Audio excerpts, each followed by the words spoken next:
سلام به تک تک بچه هایی که این ویدیو رو میبینن و امروز اومدیم با ویدیوی لایکشی با 3 تا ماشین 206 یکیش که فابریکه، یعنی مثلا مال کارخونه است، و یکیش تیونینگه و موتور آرسی و ایناست، و یکیش هم که کف خوابه و از لحاظ ظاهری قشنگه و اینا. میبینید که یه موتور خیلی آرسی و عالی داره. اینم از ظاهر ماشین که خوشگله و قلپق نداره، خیلی لاتی. بزرگی نیست، به کسی هم چشم نمیگم، من به هیچ خدایی چشم نمیگم، من برم هم چشم نمیگم.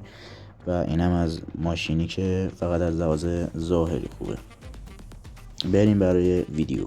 Let's go. No, no, no, no, no, no, no, just like the wind. خب بریم برای تست اول.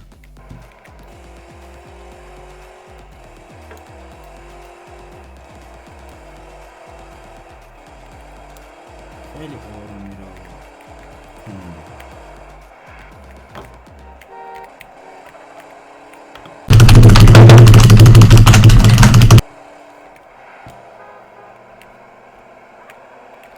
انحراف پذیری فرمایشم خیلی کامل.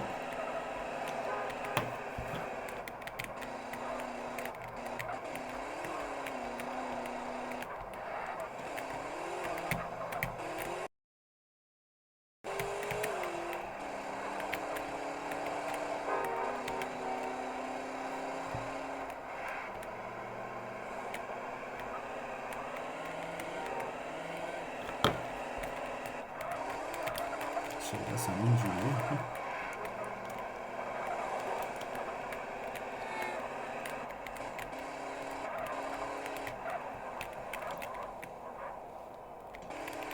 خب برگردیم همون راه که اومدیم، برگردیم. خیلی کننده مثلا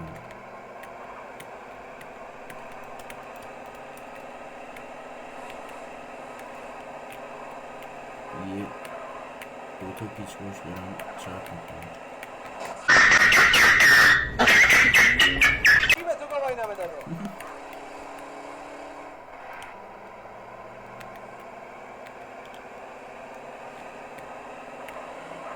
کی به تو گواهی نامه داده؟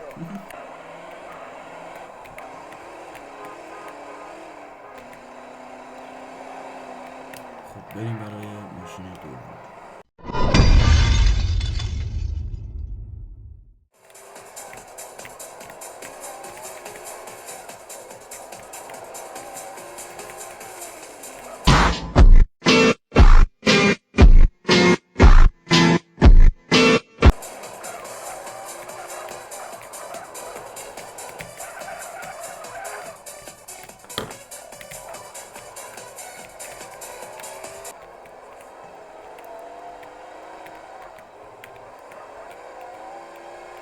این چطور بهتره بود؟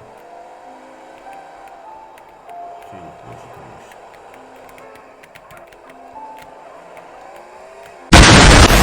کار میکنی مگه کوری؟ خیلی خوب شد. دور بزنیم این رو.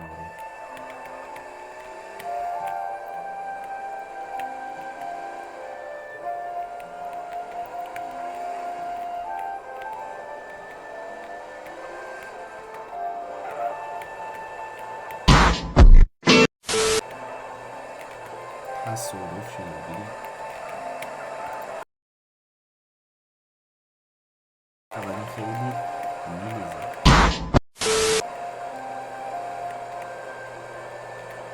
کی به تو گواهی نامه داده؟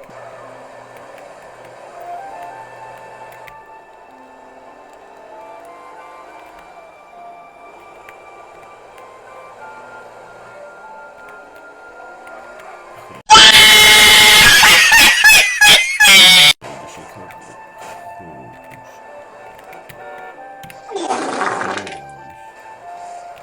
خب بریم برای ماشین سوم.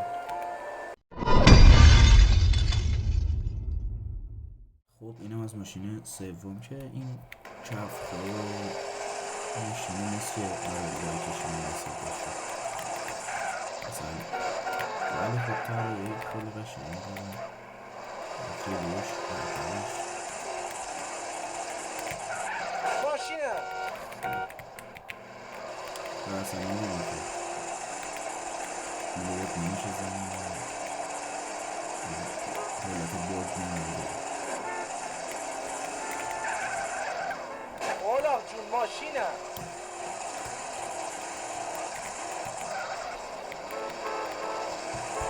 مثلا با این ماشین من اگه نکنم هم بهتره. خب این هم بود از این ویدیو. هر ماشینی که خواستید تو کامنت ها بگید که باهاش لایکشی کنیم و این حرفا. مواظب خودتون باشید، دوستتون دارم. لایک، کامنت و سابسکرایب یادتون نره. بدرود.